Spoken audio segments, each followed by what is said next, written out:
Welcome to the 12 Days of Whiskey Lore.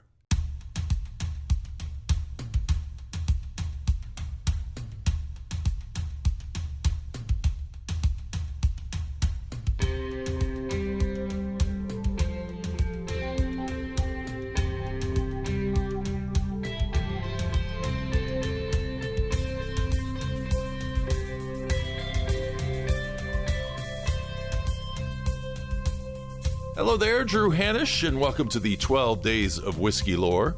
This may be a little unexpected for some of you. I said I was going to be taking off until January to start season 4, but something special happened, something I was hoping was going to happen. I didn't want to let the cat out of the bag in case it didn't, but I am excited to announce that I have 2 unique episodes of Whiskey Lore that will be coming up over the next 12 days. And those episodes are in partnership with a friend of mine, Chris Wimmer. Now, Chris is the host of the infamous America podcast and also the Legends of the Old West podcast. He's a really great storyteller, and I truly enjoy his show and how he presents things. He did a show on the Black Sox scandal, which really just sucked me into what he does as a storyteller. And I've been really enjoying his profiles of some of the legends of the Old West. And while we were at a podcast convention, he got to mentioning while we were talking about whiskey lore that he's always been fascinated with the idea of whiskey in the Old West. And of course, I'm interested in whiskey all the way around. I've been itching to tell some stories about whiskey in the Old West. There are a lot of myths. There's a stereotype that we get about saloons in the Old West. And for me, I've wanted to know whether that's true or not. How much of that is true? How much of that is just Hollywood? So we've decided to do not just these 2 episodes that I'm going to present to you over the next 2 weeks, but also to do some series down the road and focus on different aspects of the Old West and on whiskey. So for the coming episodes this season, I'm going to be looking with Chris at Virginia City in Nevada, which is a very interesting place. In fact, it's a great place for us to start our journey because there were so many saloons there that we have a lot of them to pick from. And he's also going to tell you in his style about Mark Twain and about the boomtown era of Virginia City. And then I'm going to jump in there and also talk about Virginia City saloons and also about whiskey in the Old West. So hoping you're going to enjoy those. And if you are a supporter of the show through our subscription at patreon.com/whiskeylore, I want to say a big thank you to you and know that you are getting these episodes 4 days ahead of the rest of the world. And there are going to be, for you, 12 episodes. For the rest of the world, there'll be a few less than that. And so this is all as a big thank you to you for being a member and subscribing to the show. And if you are getting the regular feed, just know that if you want to catch the rest of these episodes early, for as little as $5 a month, you can join the Whiskey Lore Society at patreon.com/whiskeylore. And beyond supporting the show, you're going to get all of these episodes and future episodes in advance of the normal feed.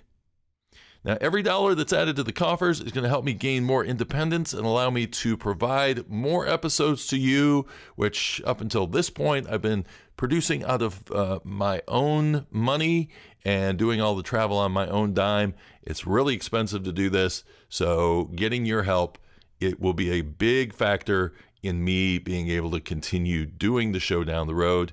And it also makes me feel good when I see money come in. I know that you guys appreciate what I do and that you're willing to put up a little of your own capital to help me continue doing this. So thank you to everybody who is subscribing to the show right now. And I hope you guys enjoy all of these new episodes.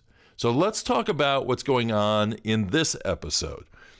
During my last trip to Kentucky, I had been trying to work out an arrangement to sit down with the guys at the Bourbon Road podcast to do an interview on their show. And I've been conversing back and forth with Big Chief, who's Mike Hyatt, and trying to set this up. Well, finally got it all worked out. And so I sat down with Mike and Jim, and I wanted to give you guys a sense of what their show sounded like, because in this world of podcasting, sharing is very important, and getting the word out and getting you guys hooked on other shows that may be of interest to you that kind of resonate with the shows that I'm doing here, and vice versa. So they're actually sharing this interview on their podcast. I'm going to share it here so you can get a sense of who they are.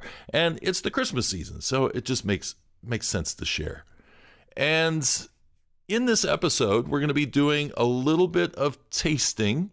And I decided that since we'd probably be talking about what my inspiration was for starting the podcast, that I would break the rules on Bourbon Road and bring in a Scotch whiskey and bring in the Shackleton blended malt, because I know we were going to talk about Shackleton at some point during that episode.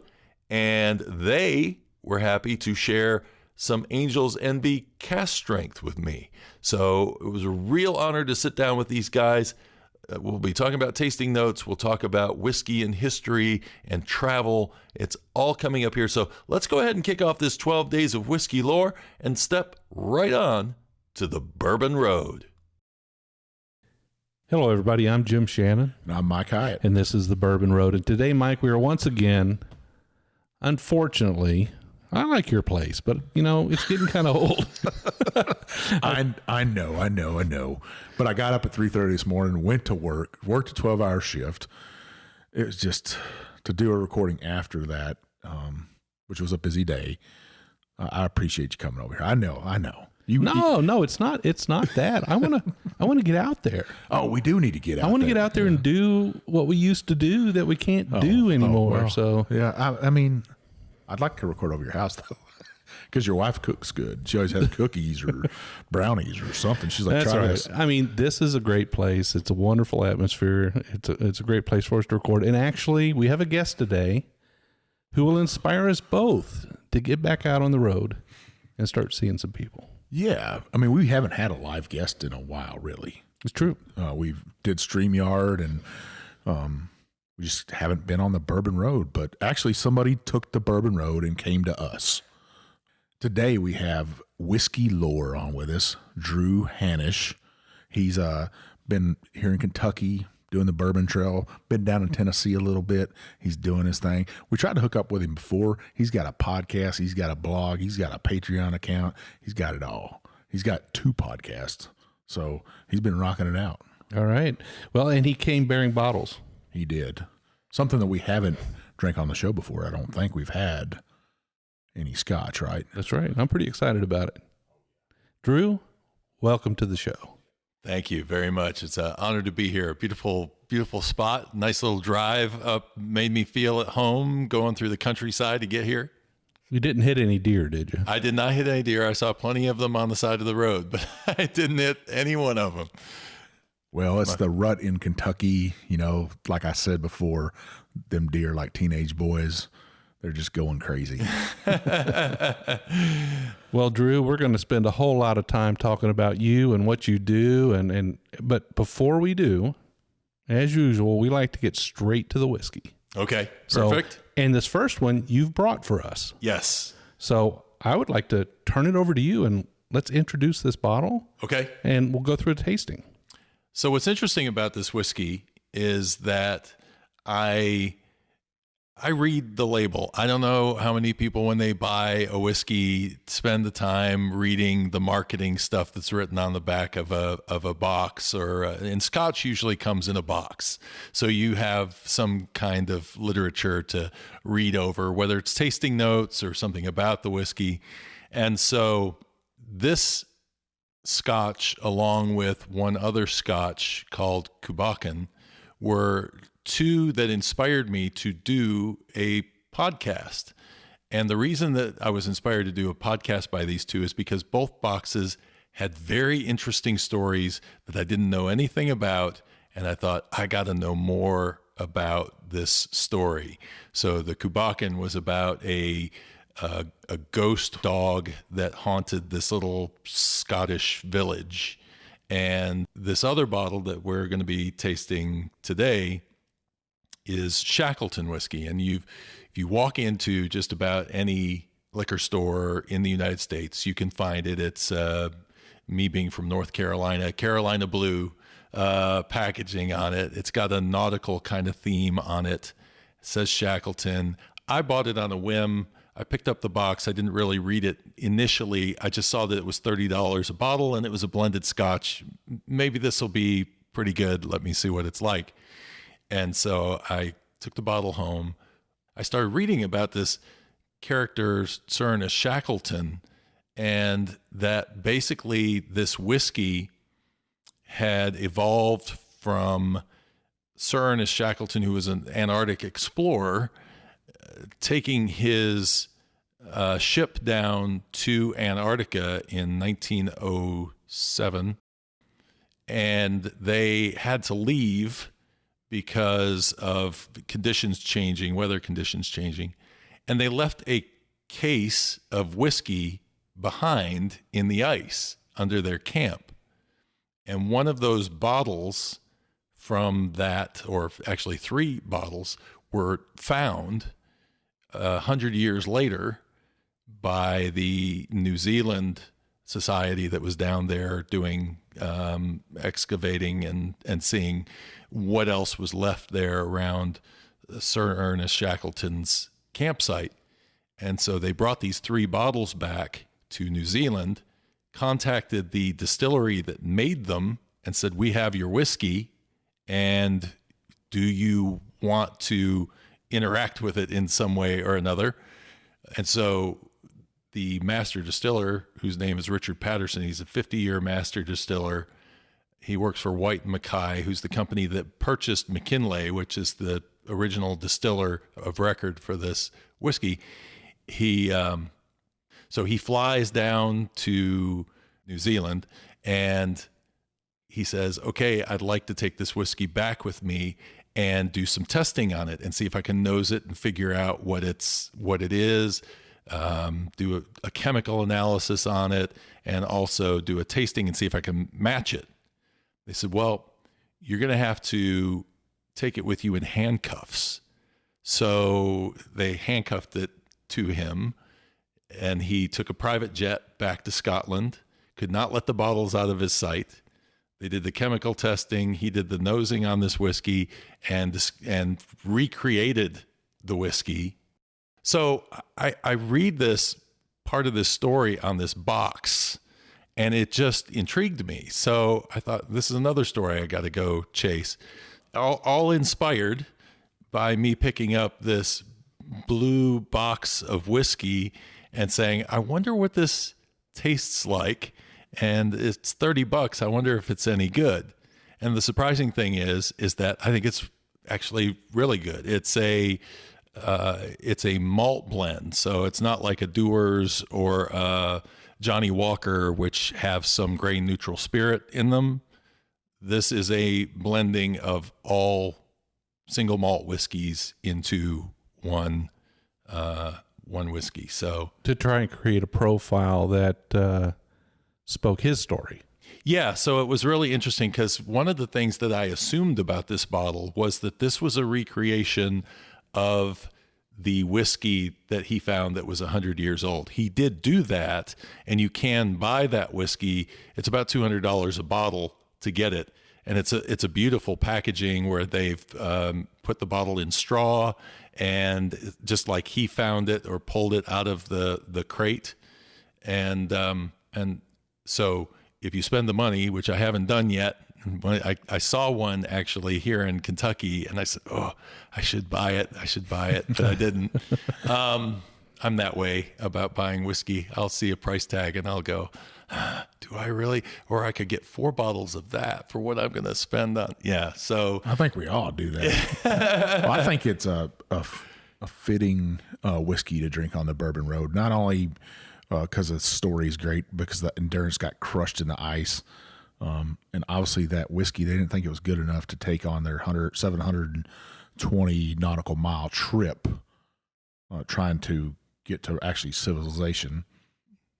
I think it's South Georgia Island they tried to get to, where there was a whaling station, and a little bitty lifeboats is how they got there. That's a feat by itself. Yeah. But they didn't take the whiskey with them. I probably would have took a bottle of whiskey with me, Jim. But me and Jim are both sailors, so a sailor's whiskey, I guess, for us. Yeah, absolutely. Yeah. So let's nose this thing. All right.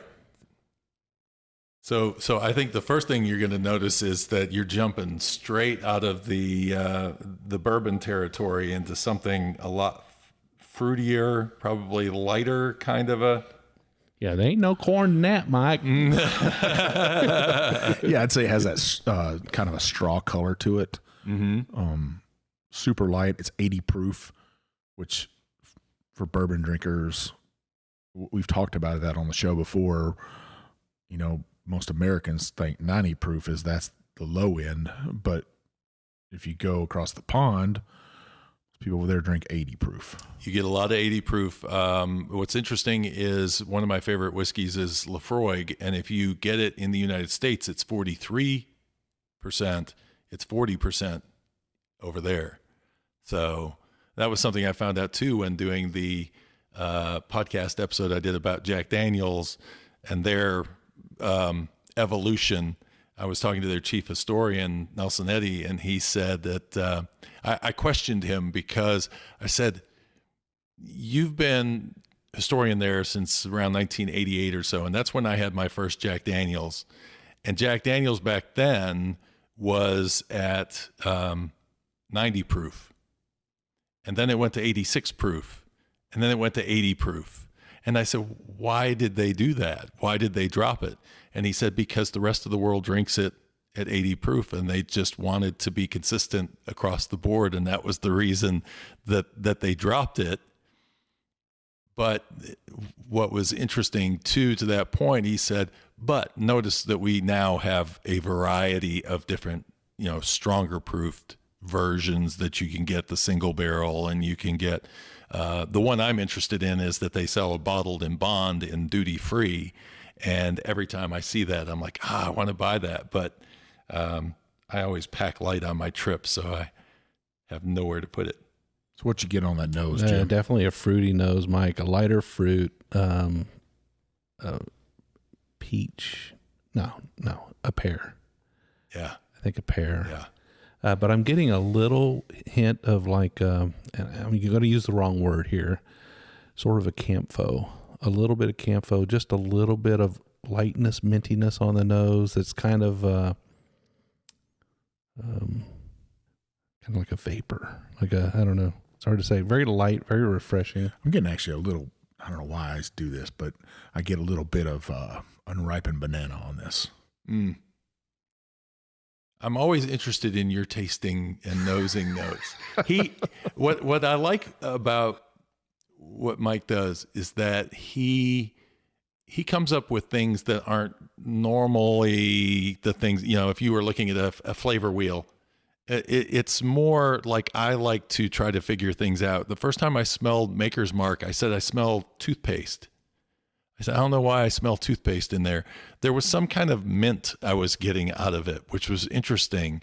I've never seen anybody put mint as a tasting note, but there was something about the combination of the alcohol and that mint that made me think of toothpaste, a little bit of a bite along with that mint. And so I had to get to toothpaste to be able to move into, okay, that's a mint that I'm picking up, and it's a bit of the bite of the alcohol. I think that's the way I want to taste, is from my personal experience in life. When you're younger, you get those tastes that come out, and I have some weird tastes sometimes. Like the first time my wife made me like a lemon meringue pie, and she's like, how does that taste? What's it taste like? And I was like, it tastes like lemon pledge, because I smell lemon pledge, and that nose is what I would get off of that. And she was like, that is so weird. Like when I smell yogurt, I smell paint. That's just me. Yeah.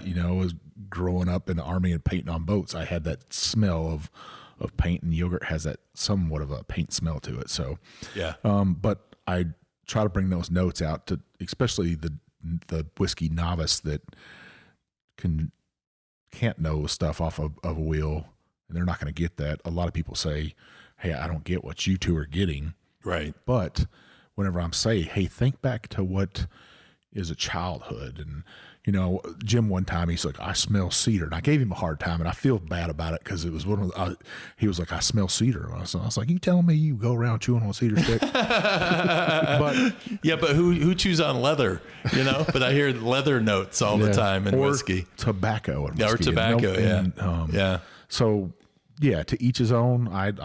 My tasting notes are mine, and I smell a little bit of unripened banana in there. What I'm talking about is a green banana. You peel it back, and you kind of smell a little bit of bitterness, but not a whole lot. And I get that pear you get in too, Jim, just a little bit, like a fresh pear, not an over-ripened pear. And so I pick up a little citrus in it, and because I picked up a little bit of like a hint of orange in there, I paired it with Lindt's Intense Orange Chocolate. Mm-hmm. Man, it makes that chocolate just dance in your mouth. It's amazing, the combination. Well, I'll say cheers to you, Drew. Let's taste this. Cheers. Cheers. Now, to me, this has a totally different taste than the nose. This actually, to me, like a little bit of creme brulee or something to it. I think it's buttery. Yeah. I think it's definitely buttery. On the nose there, I was starting to get a little bit of like, clover's different than grass, and that smell, like if you crush clover in your hand, It's got that different kind of aroma to it. I didn't want to say this had a grassy nose to it because it really didn't, but I thought, man, it's got that just light hint of clover, which I think is a good thing. Yeah. I think it's a good thing. And as I taste it, I get that buttery wash across my tongue, nice sort of warming finish on the end there, and a little bit of oak. That buttery intenseness kind of comes back on the back of the tongue, and then I start to pick up that clover again. I'm like, wow, and that's on the exhale. Yeah, I'm getting that on the exhale. Yeah, it's fun to really kind of dig into it, and sometimes you can be in a particular mood and a flavor jumps out, and then you're in another mood and another flavor pops out of it. It's like your mind is open to certain memories at certain times, and at other times it kind of blocks them off. So, I mean, I struggle at times to pull out flavors when if I'm under pressure.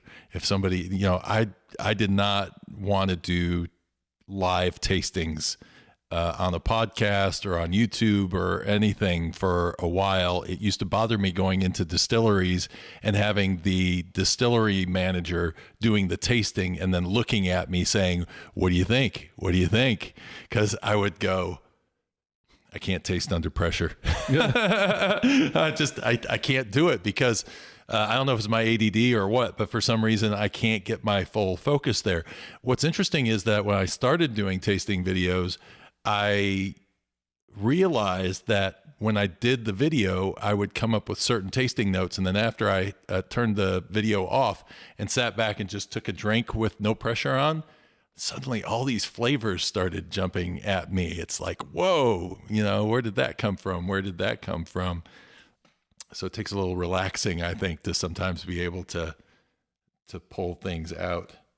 I'm waiting for Jim to tell me some kind of candy that he... No, not candy. No, I mentioned early on the nose that I was getting a camphor kind of aroma to it, and it's so distant. It's so distant that it's not fair for me to say that because I'm getting it. It's there, but it's almost as if somebody walked across the room, the far end of the room in a big hall, after a little bit of Vicks rub on it, and I'm just catching just a hint of that. Nice. Okay. But for me, it's in a good way. Yeah. Both that clover, that just hint of camphor, the pear, the buttery warmth, the oak on the end. So this is where the whiskey lore part will come in. How many people I hear say, I don't like Scotch because I don't like that smoky aspect to it. You taste any smoke in this? No. Yeah. I don't get, every bourbon I've had is more smoky than this right here. Yeah.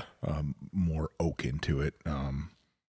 It's just, this has none at all. And actually, after I took a sip of water, I took another sip of this, and the notes of honey are starting to come out, the sweetness, almost like a bite of honey. Those little candies I'm talking about that get stuck in your teeth, and you think they're going to pull your fillings out. Exactly. Yeah. So that's what I'd get out of this. Beautiful Scotch. I don't get the smokiness. And me and Jim are Scotch drinkers or whiskey drinkers.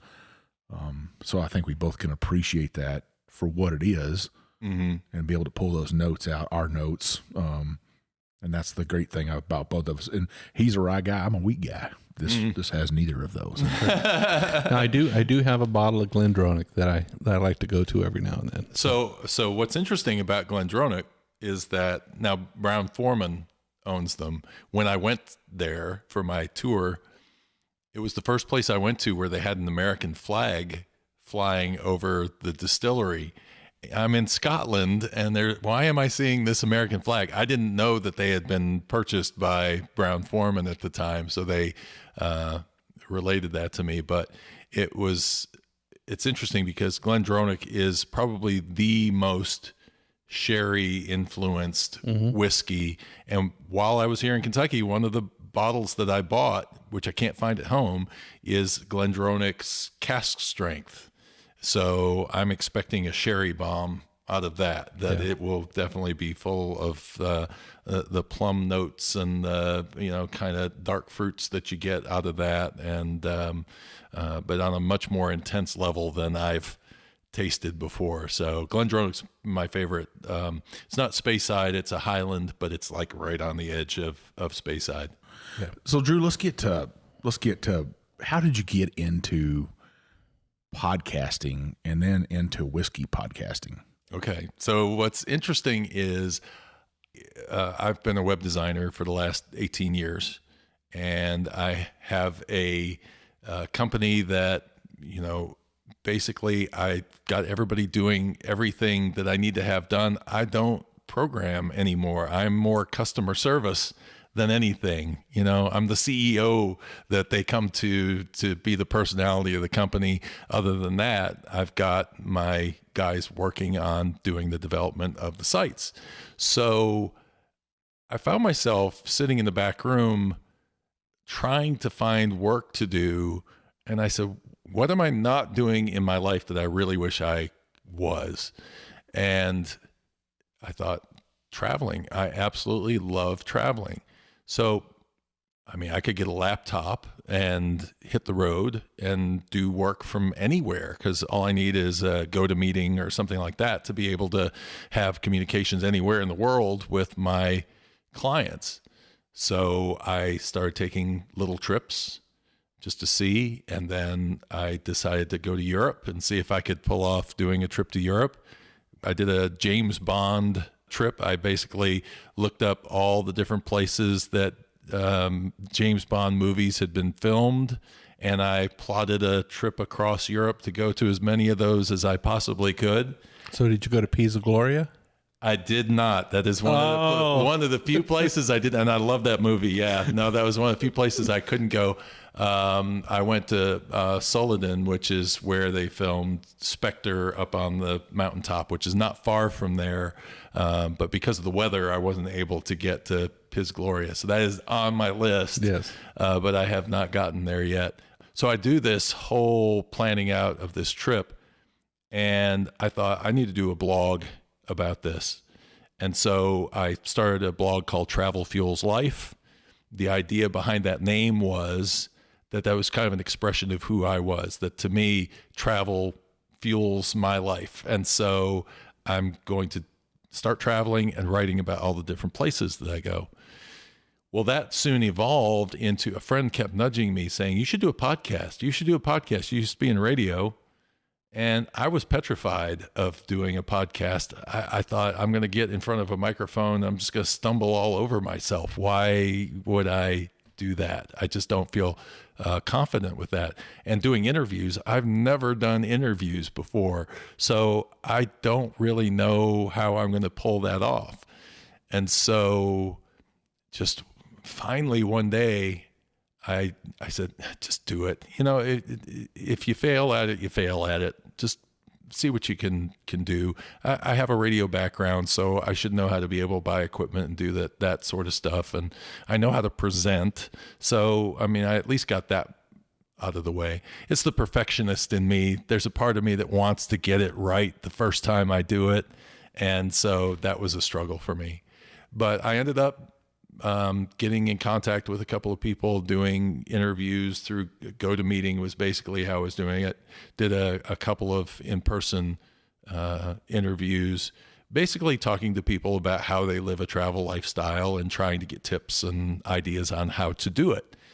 And so I did that for a full year. And then at the same time, I had gotten together with a group of friends who were really into, one friend was really into drinking scotch, and another friend who was into bourbon. And they said, well, buy a couple of bottles of whiskey, come on up. We'll all bring 3 bottles, bring a low price, a mid price, and a high price whiskey, and we'll sit here and we'll taste among us. And so I said, I don't know, because I had a bad experience with whiskey when I was younger. I'm a beer drinker. I just don't know about this, whether I should try this or not. And then that first day walking into a liquor store looking for whiskey, I was at the mercy of the marketing departments. Which bottle looked the best? Which name did I recognize? There was really no knowledge in my head between scotch or bourbon, what I should buy. So my first purchase was for that event was Glenfiddich 12, because I love the bottle. It's a triangle shaped bottle. So that was my whole reason for buying that one, was because of the marketing department's packaging. I brought a Canadian whiskey. I got Caribou Crossing, which looks, oh, you got it? Okay. Yeah. Because having been born in Michigan, I have this thing about, I always hear people talking down Canadian whiskey. So I said, you know what? I'm going to challenge people. I'm going to bring a Canadian whiskey and see if I can pull this. I remember what the third bottle was. The third bottle was Johnny Walker Black, because my friend said, who is a Scotch drinker, said, I only drink single malt whiskeys, nose up in the air kind of thing. And I said, okay, I'm going to find a blend and see if I can fool him into liking a blend. So that was my first experience. Actually picked some pretty decent whiskeys to get started with on that. Tasting theirs was interesting, but I walked out of there going, oh, they all tasted like whiskey. I can't really tell, one from the other. So we did another tasting a few weeks later, and I felt like I was getting a little more out of it, but we were all sitting here talking about whiskey like we knew what we were talking about, but none of us really did. And so I remember saying bourbon, I think it's limestone water from Kentucky, and it's, it can only be made in Kentucky. And so I said, no, I need to know more about this. So I thought, well, I'm doing this travel podcast. Why don't I just travel to Kentucky? I can write blog posts about it, and I will immerse myself in bourbon for a week. So for 8 days, I planned out 19 different distilleries to go to, 17 in Kentucky, 2 in Tennessee, and just immersed myself in it. And it was so interesting. I video recorded myself at each place I went to. What am I learning here? What was this experience like? I started with Maker's Mark, which was a great first distillery to go to, because I felt like I got a good amount of exposure to finishing, because you get to see the 46 barrel with the slats in it, and you get to see pretty much the whole process, taste the sour mash, do all of that. So, but then I went to Wilderness Trail, was my second one. So talk about a complete shift. Now all of a sudden I'm into the science of whiskey. And then my third one on that same day was Town Branch, which was doing pot still, Scottish style whiskey. And after that first day, I remember going, this is amazing. My friends were like, you're going to go 19 distilleries. You're going to be bored to death hearing the same thing over and over and over. And I got to tell you, after 19 distilleries, I was ready to plan my next trip because every distillery was different. And it was finding those little unique things about that distillery that made those bottles so much more interesting when you walked into the liquor store and said, what do I want to buy today? Now I've been to Maker's Mark. I know about that bottle, why it's shaped the way it is, why there's wax on the top of the bottle, how they make it. And then, Wilderness Trail, we didn't have any around us, but then you think, if somebody is posting that online, I can tell them, hey, here's what I thought was really cool about that particular distillery. Or for my Scotch friends, I go, if you go to Kentucky, you're driving through Lexington, you should go to Town Branch because that's the closest you're going to see to what a Scotch distillery looks like, because they do the exact same process that they do over in Scotland. And so it was just a real eye opener. So I wrote a blog post for every distillery that I went to. And after doing that, I said, I gotta do this in Scotland. So I planned a trip to Scotland, and I did the same thing. I learned how to drive on the left-hand side of the road, took my life into my own hands, planned out all these little distilleries to go to, and I just fell in love with touring distilleries and hearing stories. Every distillery had stories. They were interesting. Sometimes they would contradict each other.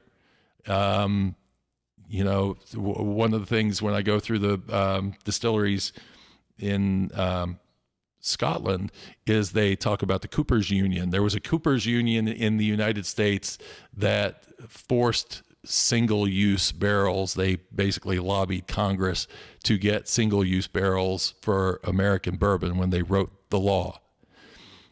But you don't hear that anywhere. I've never heard that in any U.S. distillery. But every distillery you go to in Scotland, they have that story. And it made me go, is that true? So I started researching it. And that's when I got the idea that, all of these little mysteries that we have, it would be fun to tell the stories of them. Like, how did bottled in bond come about? And so I would start researching, and I'm like, wow, this is really an interesting story. I got to tell this story. I got to get this out so that I help people who are like me, who started out spouting off a bunch of stuff that we heard secondhand that may or may not be true.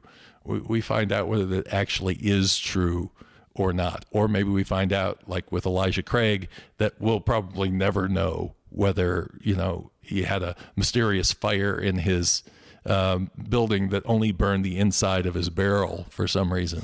So, Yeah. Well, go ahead, Jim. Go ahead.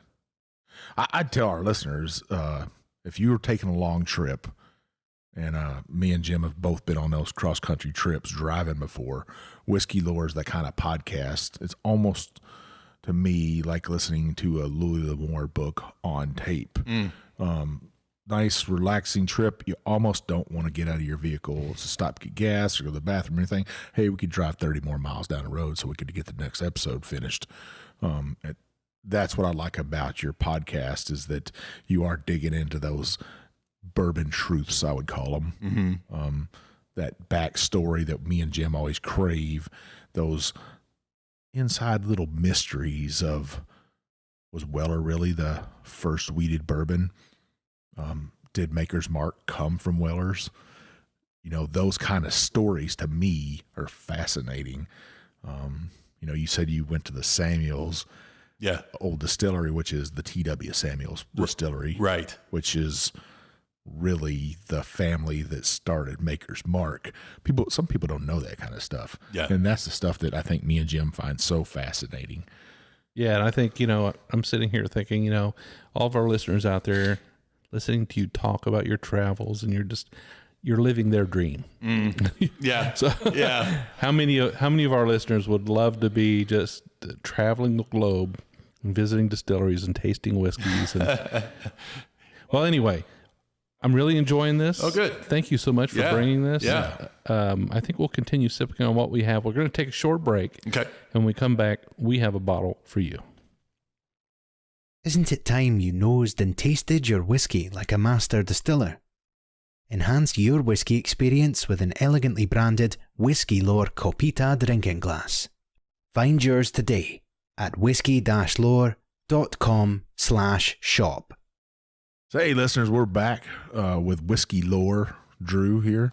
And Drew, so what we got for you, it's a bottle I've had on the shelf. I don't pull it out for everybody. It's in a nice wooden carved box over there.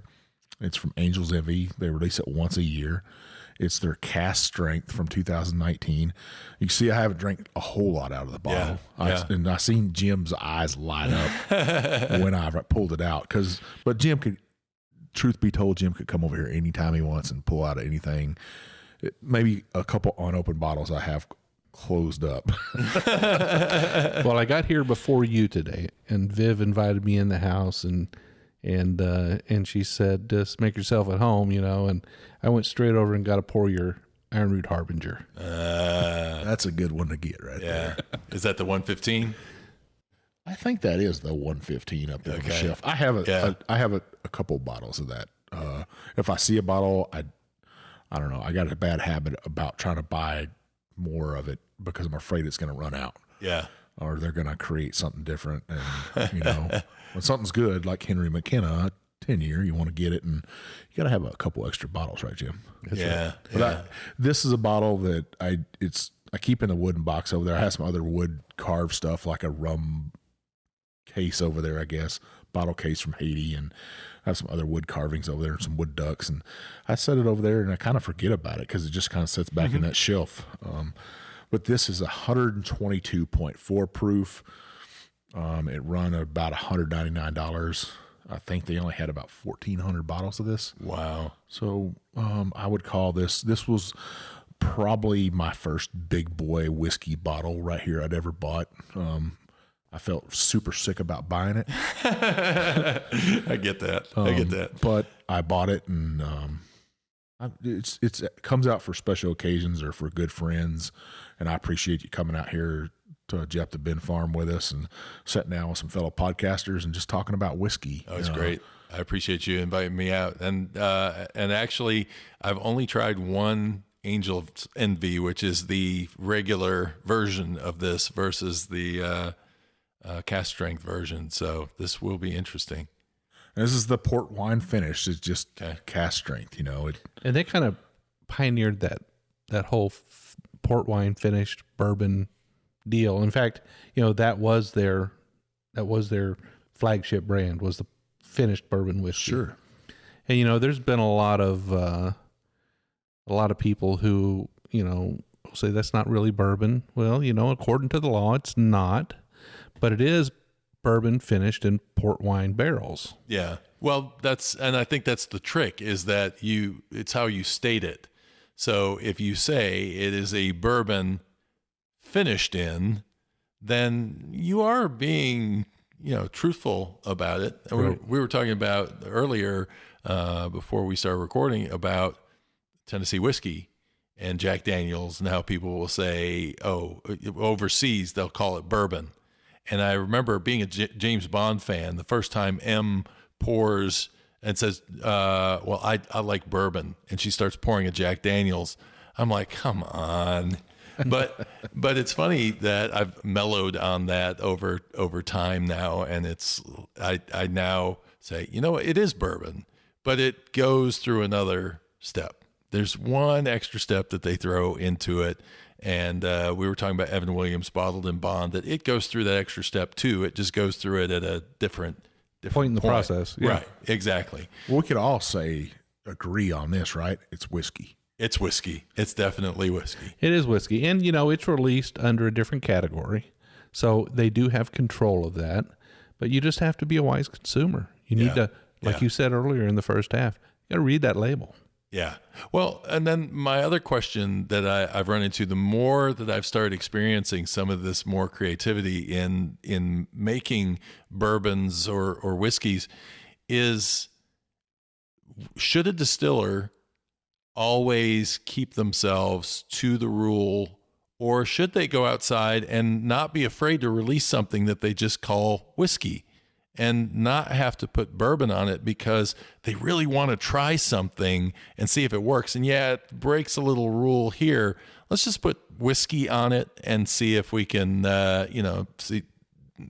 do something different to challenge people's idea of what whiskey from Kentucky could be, or, that sort of thing. I think the only reason why that doesn't happen is because you have the stigma, I think, that comes with stuff like Early Times. If you go buy a bottle of Early Times, it is called Kentucky whiskey because it's been put in a used barrel instead of being put into a fresh charred oak barrel. So, maybe that's what they're worried about, is that you don't want to just put whiskey on it because people will think it's not good enough to be bourbon.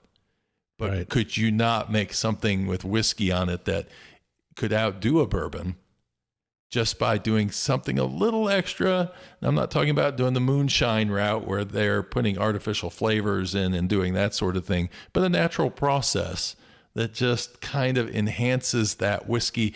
And now there are some American whiskeys that hold just, quite honestly, I think blow you away. Old Carter has a great American whiskey. Mm-hmm. It's hot. I mean, it's hot. Yeah, but it's really good.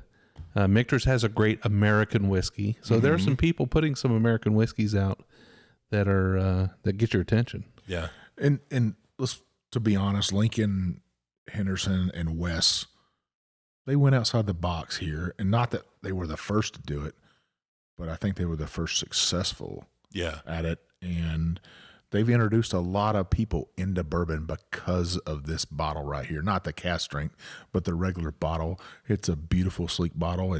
And it's on port finish, so it might be more appeasing to a wine drinker to let's taste some of this before I dip my toes all the way into a bourbon bottle. Well, I'll tell you who else that could probably help cross over is the Scotch drinker, because Scotch really started experimenting around the latter end of the 20th century into the 21st century with doing finishing on different whiskeys.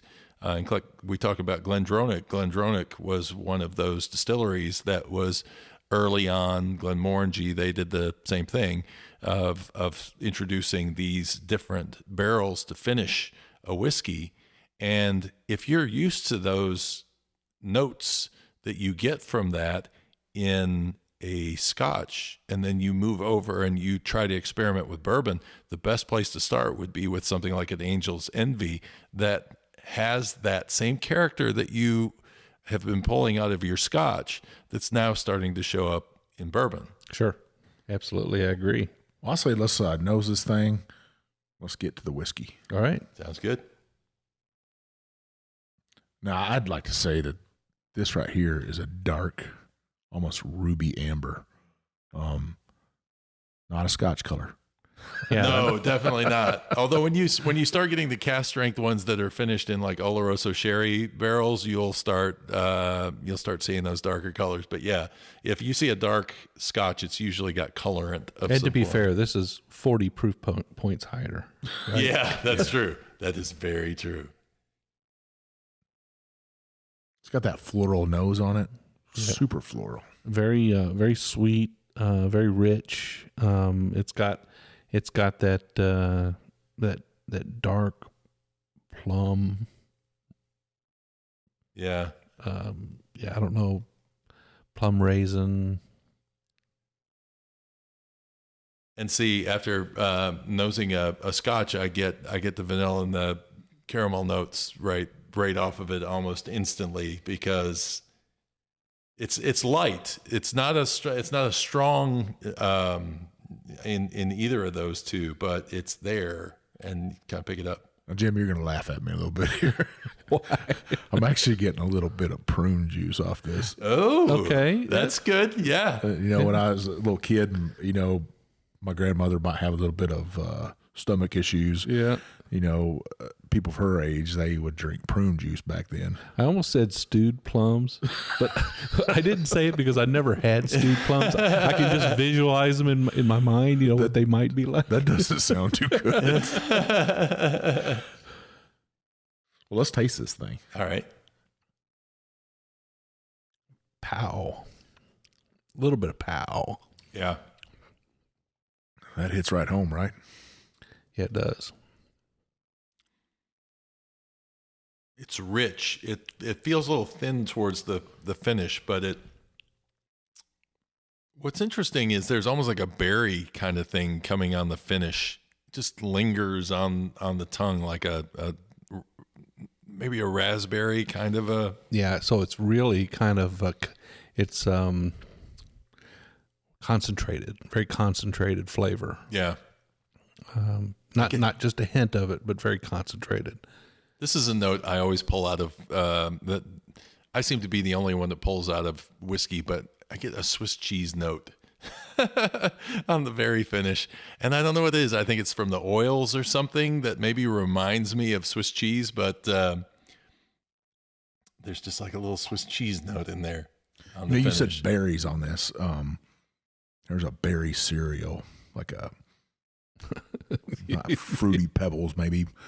I don't know. It's just that there is a berry cereal. I can't. It's on the tip of my tongue. Well, there's like raspberries, blackberries. I seem to be getting a little bit of. It's just. Yeah, I don't remember, Mike. We'll edit that.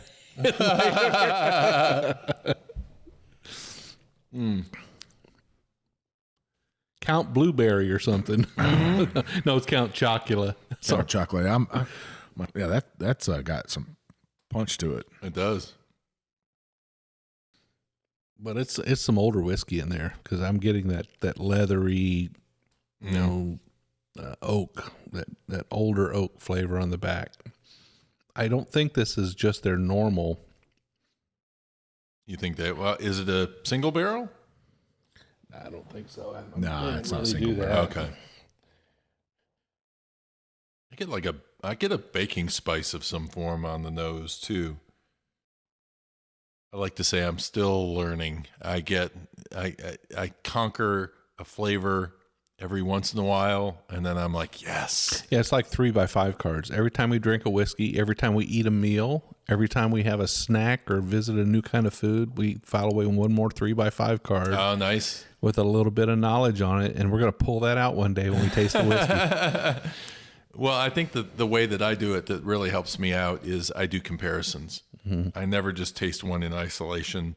I try to put two that are, if I'm doing an Irish whiskey, I'll put another Irish whiskey with it, or if I'm doing a rye, I'll try to fit another rye in. In fact, I've struggled with rye in trying to figure out what the differences are in the different types of rye. Rittenhouse is the one I usually have in my cabinet, and I've been happy enough with that. But I've brought some Sazerac home, and I tasted it, and I went, this is very different. I had Knob Creek rye. I didn't like it. I actually made it into an infinity bottle because it just didn't, it was too sweet for me. I've had Canadian ryes. So it wasn't until I put three ryes next to each other. One was Pendleton 1910, which is a 12-year Canadian, versus, was it Rittenhouse? Yeah, Rittenhouse and Sazerac. And they were all so different from each other. Yeah, they are. I mean, but still to try to pick out, and label one, I could say one's maybe a little more herbally. But I'm trying to find what those adjectives are that I'm looking for to describe one rye flavor from the next. Now, when I did the 291, that rye was like, I could taste caraway seeds. I felt like I was eating rye bread. Yeah. I mean, it was so heavy with rye. And the bourbon tasted like rye to me. Yeah. Whatever they're using for their rye is really dominant because it just seems to take over whatever it's in and stand out. Yeah, we've still got some early bottles from them that we haven't opened up yet, I think. You're talking about the berries, and I was thinking about what that berry taste was. Yeah. And Captain Crunch actually has a crunch berry. Okay. And just that little bit of cereal note plus that berry sweetness and stuff. Yeah. This cast strength has to it. I know people get weirded out when I bring out some cereal notes and stuff. But, hey. I love your cereal notes. I mean, because if that's what it takes to get you to what ultimately it is, I think that's that's how I try to help people when I'm going through a tasting. Is I say, it's your experience. Whatever you, I had one that tasted like Nutter Butter to me, and I love Nutter Butters, favorite cookie in the world. And if it tastes like Nutter Butters, it sold me. Must have been Noah's Mill.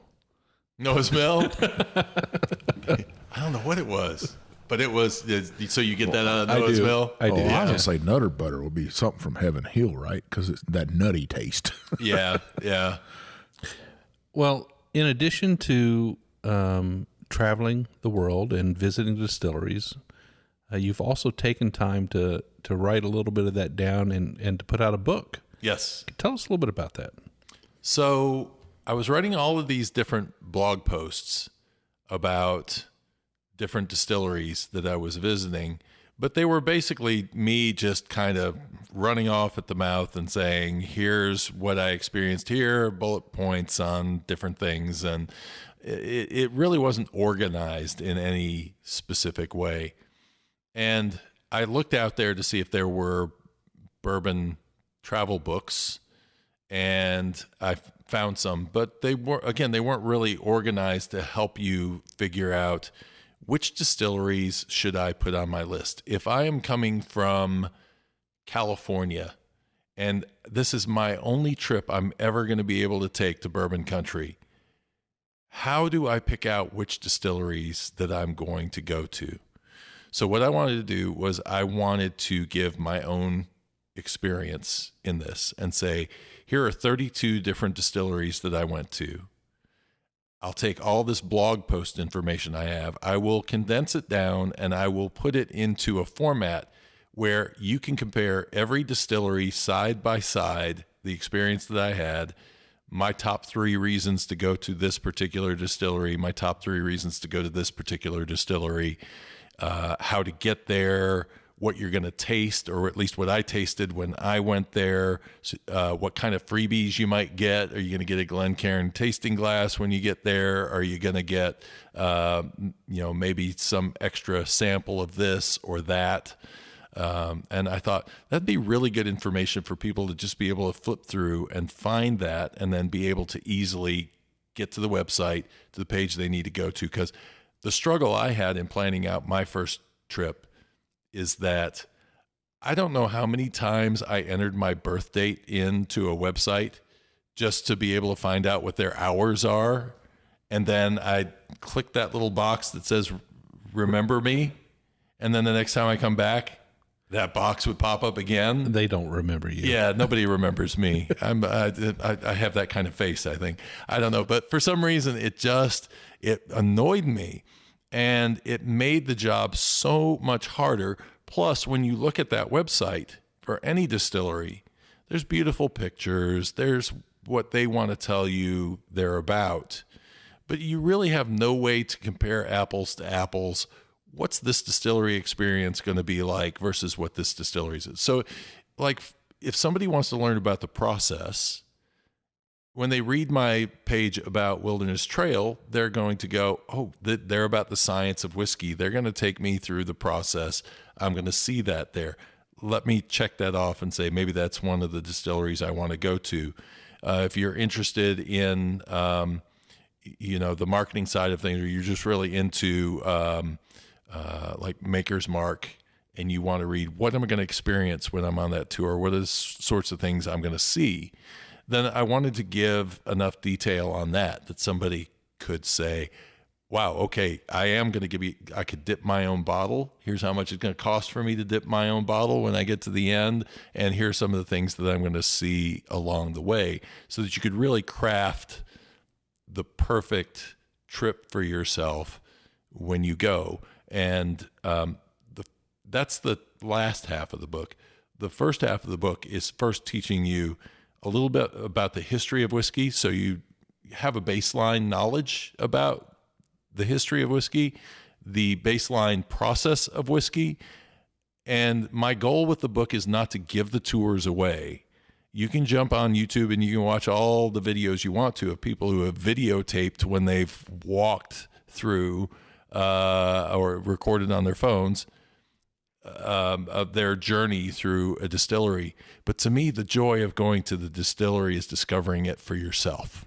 So I want to give just enough information for you to make an informed decision about what distillery you're going to go to, but I don't want to give away all the secrets.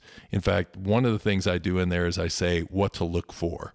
And I give a tip on something to keep your eye out for or to listen for on the tour that's unique to that distillery, as just kind of like an Easter egg to go hunt for. When you go to Angel's Envy, we're tasting Angel's Envy. It was an old warehouse that was a tool warehouse, and there's some elements of that tool warehouse. Getting that into somebody's head when they're looking around that distillery now, they're not only just listening to the guide taking them through and telling them the specifics about the distillery they want to tell them, but they're getting to see some extra things or look out for extra things that they wouldn't really have noticed probably right off the bat. So it kind of builds. And what's in the awareness. title of the book? So it's called Whiskey Lore's Travel Guide to Experiencing Kentucky Bourbon, but it says Experiencing Kentucky Bourbon pretty large on there. It's on Amazon, and so if you do a search for Kentucky travel guides, it comes up in there, or just type in Whiskey Lore and it comes up that way as well. So why don't you go ahead and take the next one? My question for you is, you have a podcast, a whiskey podcast, you have written a book. So what would you say the top 3 distillers, if somebody had to pick, because people are always asking us, right? Hey, Mike, what distillers would you go see? And I'm a different cat than most. I'm going to want to look for different stuff than most people would go to. So if you had to tell people they only could pick 3 distilleries to go to, they're limited on that, where would you go? I actually did a blog post called the top 10, my top 10 favorite whiskey distilleries. That's on my whiskey-lore.com page. But I will say that if there is one distillery, if you had only one distillery to be able to see the whole time you're in Kentucky and you wanted to get a whole view of what Kentucky bourbon is from the beginning of the process to the end of the process, I would say go to Old Forester, because the Old Forester distillery has the history and it has the process. It's very visual. I was very impressed with the way that you really could go in and just read the boards while you're walking through, and it's very clear and concise. They have gone into a distillery location that they were in when they started. They went off a Whiskey Row for a long time and they rebuilt in the same spot they used to be in. We're talking about a building that is not that large in terms of footprint, yet it has more things in it than any other distillery that you can see as a visitor. And it's mainly because you can see bottling there, and a lot of distilleries you don't get to see bottling, and you can see a barrel being fired there. And that's not something you can see at any distillery in Kentucky. Kentucky Cooperage is probably your best bet as a tourist to go see, and they're shut down right now. Actually, Old Forester may be shut down at this point too, because they're in downtown Louisville. But you see everything in that one little compact building. It's in Louisville, so it's an easy place to get to. 2 blocks from your hotel. Yeah, exactly. So to me, if somebody said, just give me one to go to, which one do I go to? I think Old Forester is probably the one that I would put up at the top. My second favorite, and it's a specific tour to go on. It's not on the Bourbon Trail, but it is a large distillery, and that is the Barton 1792 tour. and you have to sign up for it online, but it only runs once a day. It's the estate tour. It runs at 11 o'clock. And the tour guide, Rick, the day I was there, he said, I remember him saying how much time he got. And I thought, well, this is cool. I mean, he's basically saying, this is going to go on as long as you really want it to go on, and we'll go see every bit of this distillery. Now, funny story to go along with that is that the day that I went to Barton 1792, we saw the fire marshal driving around, and we were standing in the warehouse, and I said, is it normal to have the fire marshal driving around a whiskey distillery? He said, no, not really. And somebody came over to him about halfway through the tour and whispered something to him. And he said, after they left, he said, well, unfortunately, we can't take you everywhere in the distillery. I can't tell you why, but right now, we just can't take you everywhere in the distillery where we're going to go to. You'll still get to see the world's largest bourbon barrel and have your picture taken with it. We'll still go in the bottling hall and all that. But we just can't do the whole thing. It wasn't until my next tour when I went to Willett, and I was there, and somebody said, did you hear what happened over at Barton's? I said, no. They said, oh, a warehouse collapsed. I was there the day that I was on the tour when that warehouse came down. But that was a great tour. I felt so bad too when I heard that, because I thought that was such a great tour, and such nice people, and you don't want to see that happen to somebody like that. But that was you leave with a little bunghole stopper, and they stamp it with a date. So that's how I can prove I was there the day that the warehouse collapsed, because they gave me the bunghole stopper when I went in there. But so before you get on to your last one, some of our listeners might be wondering, and they might have picked up on this, that that's not part of the Kentucky Bourbon Trail, and neither is Buffalo Trace. And I just wanted to kind of point that out. Right. That Sazerac doesn't belong to the Kentucky Distillers Association because they wanted money from them. Right. And they do free tours. So this great tour that I went on didn't cost me a penny. And the same with Buffalo Trace. I've done that tour, 2-3 times, and you get to do a tasting at the end. It's a nice tasting. They don't take any shortcuts, and just really good tour. So, like I say, if you're looking through your Kentucky Bourbon Trail through the website, you're not going to find these two particular distilleries. And there's other distilleries that are going to be the same that are, I've listed a couple in the books that aren't on the trail and are worth checking out. A lot of people don't go to Western Kentucky, but there's some really interesting stories that are going on in some of these Western Kentucky distilleries. And there's actually a mini trail out there where you can conquer the entire trail in one day. It's called the State Line Tour. And if you go to MB Roland, and you go to Casey Jones, and you go to, in Tennessee, just across the border in Clarksville, to Old Glory, that's the State Line Tour. And each one will give you a little shot glass with their logo on it. And when you get to the last one, they'll give you a stave to put your whiskey glasses on. So it's a nice little quick way to conquer a tour, instead of taking a. Mike, we need to get over there to Western Kentucky and check that out. Yeah, it's just right down the Bluegrass Parkway, or right. Western Kentucky Parkway. So Drew, what's that last distillery? So the last one is find the one that fits your personality. Find one. There are, again, between history. If you love history, there are ones that are great for history. If you love the process and you want to learn more about the process, there are ones that are great for that. Or maybe there's a brand you just love and you've wanted to learn about it and learn more about it.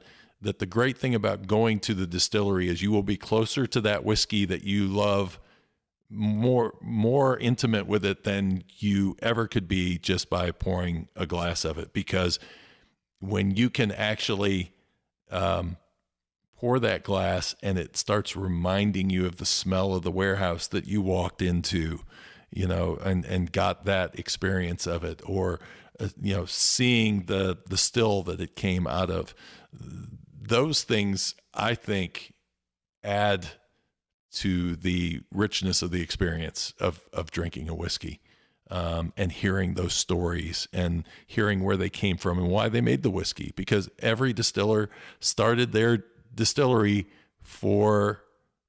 as some kind of passion project. There's very few of them that I've heard say, well, we just got in it for the money. Most of them have a real desire to try to do something unique with whiskey. Absolutely. Well, Drew, it's been amazing to have you here on the show. We really enjoyed our time with you. We've had a couple of great whiskeys tonight. Absolutely. I certainly hope we get the opportunity to do this again in the near future. Same here. So next time you're coming through the area, or maybe we're through your area, we'll hook up, we'll have a drink, and talk about good times. Perfect. I love it. Well, you can find us at the Bourbon Road on Instagram, Twitter, YouTube, and Facebook. We also have a website, thebourbonroad.com. I write a blog on there. We're going to have some reviews on there pretty soon. He keeps asking. We got some swag on there. Our whiskey glasses were up. Jim's actually wearing a Bourbon Road hat tonight. Hopefully we'll have some Bourbon Road hats on there. Check out our website. We also have a private Facebook group called the Bourbon Roadies, which Drew is a member of. Absolutely. And I'm sure after the show, if you guys pop in there and send Drew a message, he'll probably I will see it. Yes, he'll answer any questions you might have about the show today. The Bourbon Roadies is a private Facebook group. If you go to our Facebook page and you look on our page, you'll see a place for groups, and on there will be the Bourbon Roadies. We just ask you a couple of questions. We want you to know you're getting yourself into a bourbon group. We don't want any entries by mistake. And then we want to make sure you're 21 and that you agree to play nice once you're in the group, because we want all of our members to play nice and lift each other up. Drew, man, it's been great having you on. I got to say thank you for the book. Thank you for sharing your whiskey with us. Like I said before, if you're a listener and you're looking for another podcast out there to get you on down the road, get you on down that Bourbon Road, you know, maybe you're traveling between distilleries or you're making a cross-country trip, put on Whiskey Lore. I promise he won't put you to sleep. It'll keep you interested. The history, the backstory of distilleries in America, in Scotland, and Ireland, and hopefully his trip to Japan. I guarantee you'll like it. If not, come knock on my door, and we can talk about it. In the meantime, if you need to reach out to me or Mike, I'm JShannon63 on Instagram. I'm One Big Chief. And we will see you down the Bourbon Road. And remember, if you want to find the Bourbon Road, just look for them on your favorite podcast app. And coming up next, episode 1 of my shared journey to Virginia City with Legends of the Old West podcast host Chris Wimmer, as we continue our walk through the 12 days of Whiskey Lore. Whiskey Lore is a production of Travel Fuels Life LLC, research and production by Drew Hanisch. For more information, transcripts, and show notes, head to whiskey-lore.com/episodes. And until next time, cheers and slàinte mhath.